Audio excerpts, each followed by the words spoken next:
Okay, parenthood, raising boys.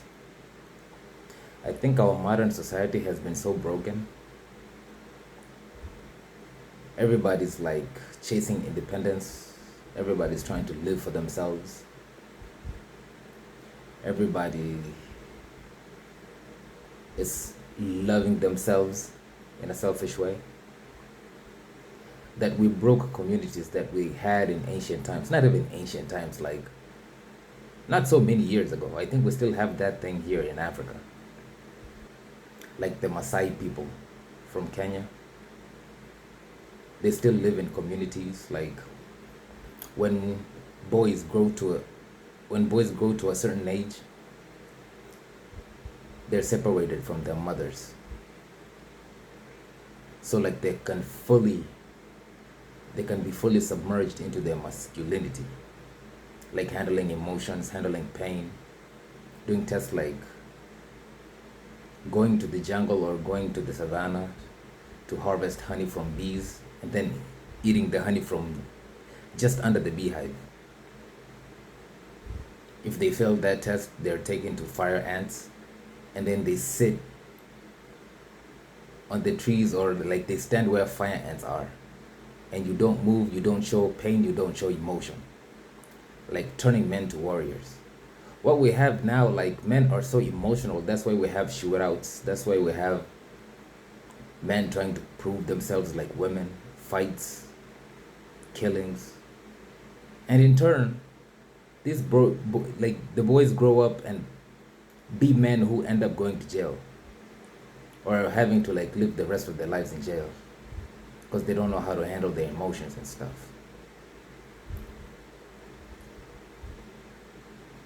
So our modern society is so twisted, but I think we are so used to this and it looks normal, especially that now everybody's chasing something.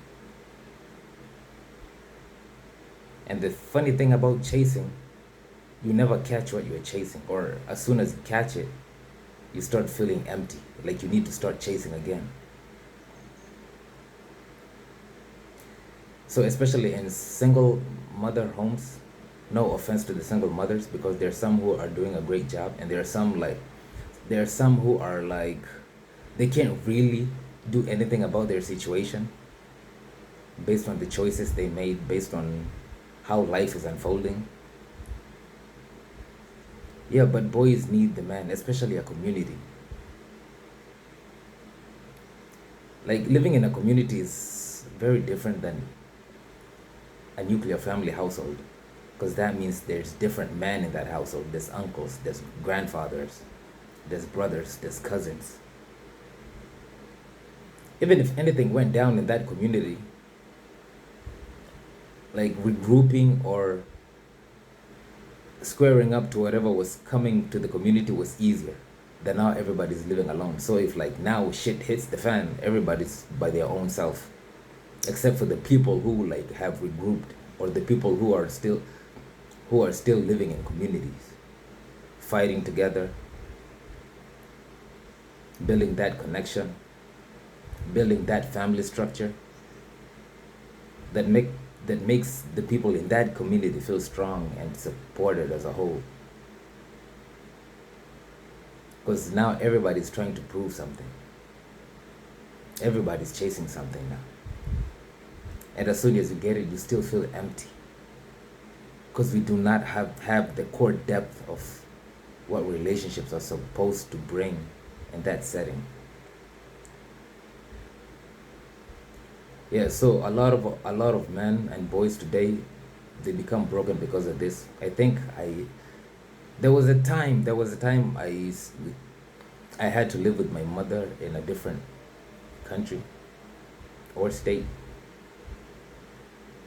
And now that I'm this grown, I can see the effects. I can see the repercussions and the consequences of choices that even we do not make ourselves. We just happen to be in it. Yeah, so there's an important period where boys are separated from their mothers to be with a man, to see how men move, to see how men act. I think we have this in the Pride of Lions, There's a point in time where the king of the pride will chase away the boys, the males who are starting to become like grown-up lions, because another one of the reasons is if that if the leader of the pride leaves those males to be within the group long enough, he'll get kicked out himself. So as soon as the boys become a certain age and they have a certain body, they're kicked out and they have to go find their own pride. That's just how nature works.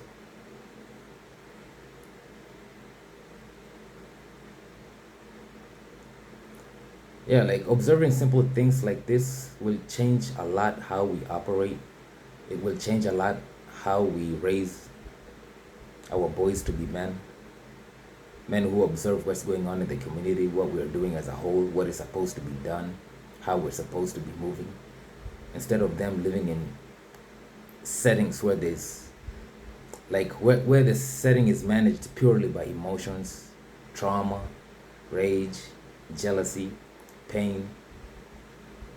Because that like, how can I say this? It's like it's recorded deep within the nervous system, and having to change that, sometimes it takes prison for somebody to become a whole man. Yeah, because everything has a reason anyway, but it would be easier if we were living in communities. It would be easier if we were living together as a people, one people. It doesn't have to be like the whole world. I'm not talking about the whole, like, I'm talking about groups or it's common in Africa still. We have tribes that never forget where they come from. They never forget their culture. They never forget their traditions. Even the Red Indians had a good thing going until civilization came. Yeah, simple things to observe, and then instilling discipline. So by the time the boys are grown up, they're like totally different. Like now they're not just even men now. They're like warriors now. A whole warrior, no fear. Can't be shaken because of the experiences. The experiences build up the man. And the stories within the communities that they get. And then they see themselves in that setting. So observing simple things like this will change a lot. I don't know if we'll ever go back to this, but I think the age we're going to is like more separation. Everybody's like we have a family of 10 people. As soon as people grow up, they want their privacy. They want to do things that they cannot do within their family. So they have to separate. They have to go somewhere to look for their own nest. Separation. Everybody's taking care of themselves.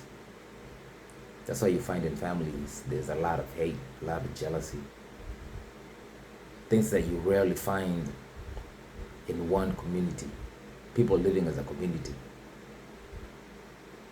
I'm not saying like it's completely pure, but it's better in communities than people who tend to live alone and manage their own emotions, manage their own grounding, and manage their own nervous system. Yeah, so I feel like if you really start to look into where we came from, how we actually really started, it would fix a lot of things that are going on today in this age.